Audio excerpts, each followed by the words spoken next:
there's too many pictures in there, what happens to that phone? Too many pictures and videos, what happens to the memory? It becomes full, isn't it? And the phone becomes slow, isn't it? And then it starts to freeze, isn't it? Because too many things inside which are unnecessary. So what do you have to do? Wallahi, you have to go to the phone and start to delete things. Am I right or wrong? And if you have an external chip, you can put the photos and all whatever into something else altogether and keep it separately. But you might not be benefiting from them much, because many of us, we lose those chips. Sometimes we don't really go back to see and so on. You need to remove that which is unnecessary from your day-to-day life. You have a brain. Your brain has a capacity. The phone has a brain. That brain has a capacity. When you fill it with unnecessary things, it becomes full with unnecessary things. Unless and until you delete things that you don't really need, it's going to be full of unnecessary stuff. The same applies with you.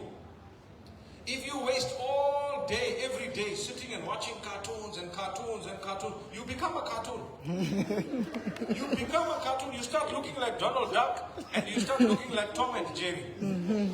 Yes. When you watch them all, you can watch a little bit of good stuff. A little bit of what? The minute there is something that is not good, switch it off, otherwise it will take your brain away. Number two, when you watch too long, also your brain goes, because then you are just watching a movie. You are a movie. When you go to eat, you're sitting on the table. You are like a movie. You are like a cartoon. Because you're just eating. You know, when Jerry is trapped by a big roller, what does he do? He gets up, he shakes himself, and he's okay again. Am I right? Can that happen to you? Wallahi, it cannot happen to you. Did you try to shake yourself up? Okay. Yesterday I was hurt on my back. I shook and shook and shook myself. I'm still hurt on my back. Because my name is not Jerry and it's not even Tom. But if you want to be intelligent, let me tell you. I told you rule number one, don't waste your time. Don't waste your time on things that are unnecessary. Rule number two, give some time to Allah. Give some time to Allah.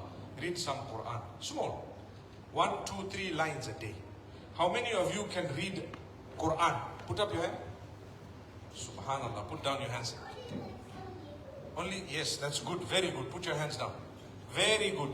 So you must do it even if it's little bit every day. On your own you do it. Wallahi, you will become very intelligent. Because why? The most intelligent person is the one who has the best relationship with Allah. Who is Allah? Who made me? Who made me? I'm going to go back to Him. My mother, my father, my parents, those who died, those who did not die, they all belong to Allah. Inna lillahi wa inna ilayhi raji'un. We belong to Allah, and unto Him we are going to return. And inshallah, in that way, you will grow your intelligence. Al-kayyisu man dana nafsahu wa amila lima ba'da al-maut. An intelligent person is recognizes himself and prepares for beyond this life. Beyond this life.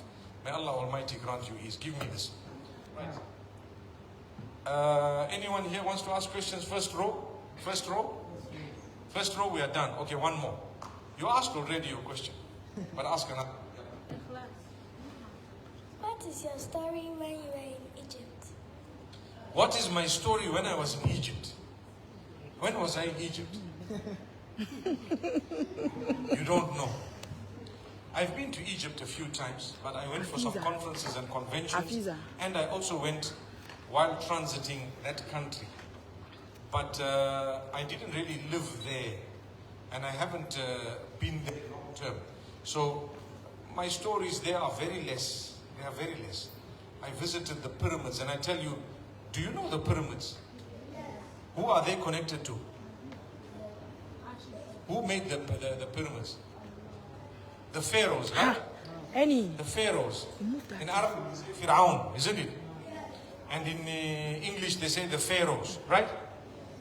When I first went to the pyramids, I found them to be quite small. You know, I thought they were much bigger than that.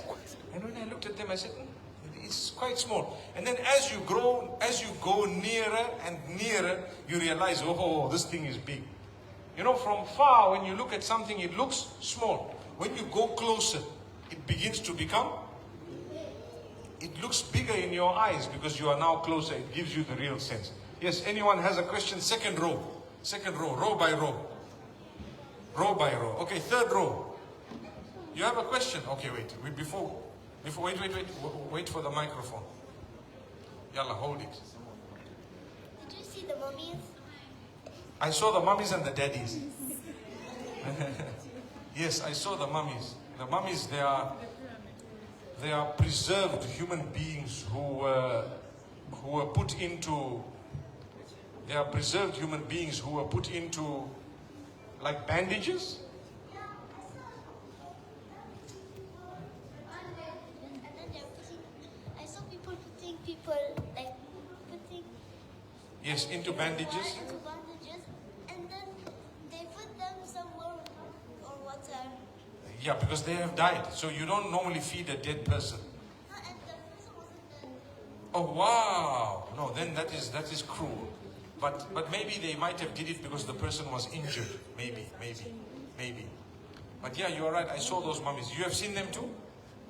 Okay. Then you have only seen the daddies, not the mummies. Okay. Anyone in this row? It's okay, brother. You can move. I will just do it myself. You have a question? So many questions. Wow. You guys are going to finish me up. Yalla, hold it. When I come, you hold this, huh? Yes. Is how old are you when you finish the Quran? How do I? How old are you when you finish the Quran? When I finish memorization. Okay, when I was very little, I started learning Quran.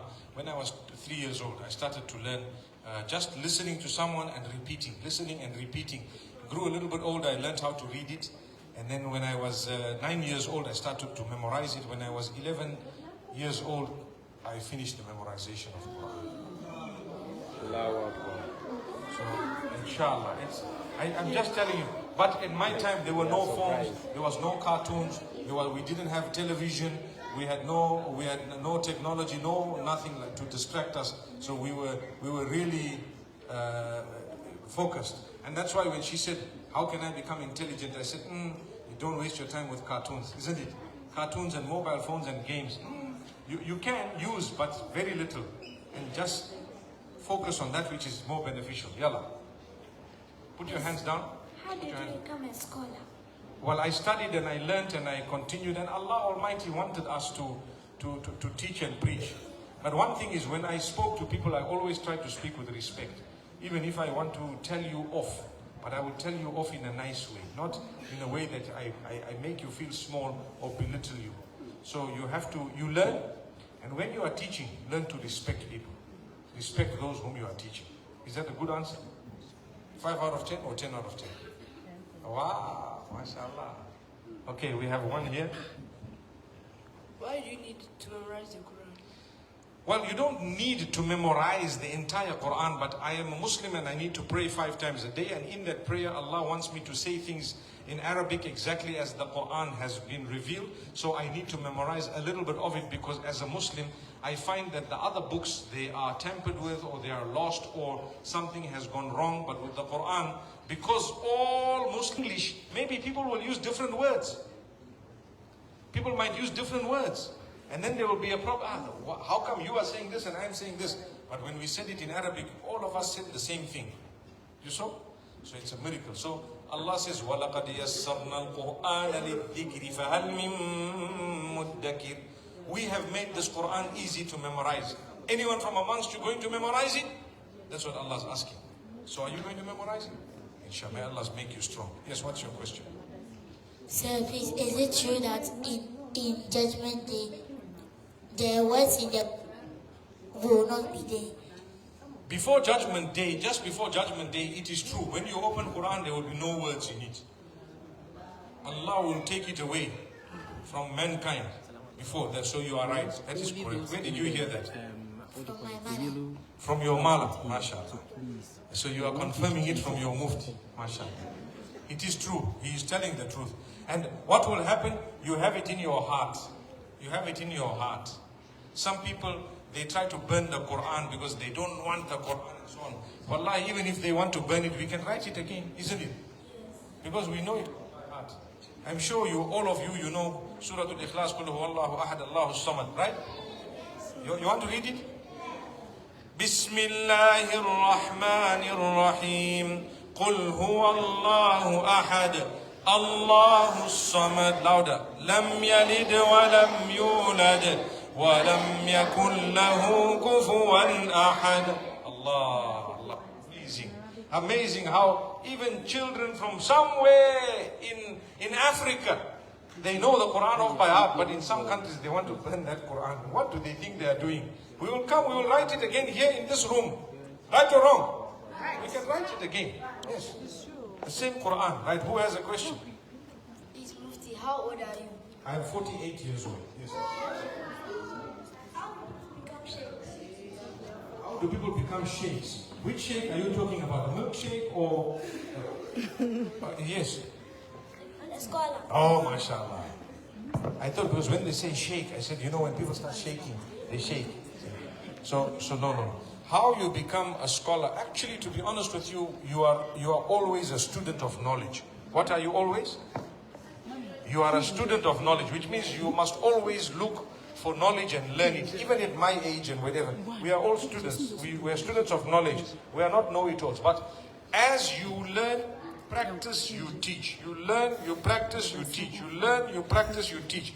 Then Allah Almighty uses you to promote and to preach His deen to other people. Because why? When you learn, you practice, and you preach. So for example, how many prayers are there? Fine. Are we going to practice on that? When we practice, then we tell others, please pray 5 times a day.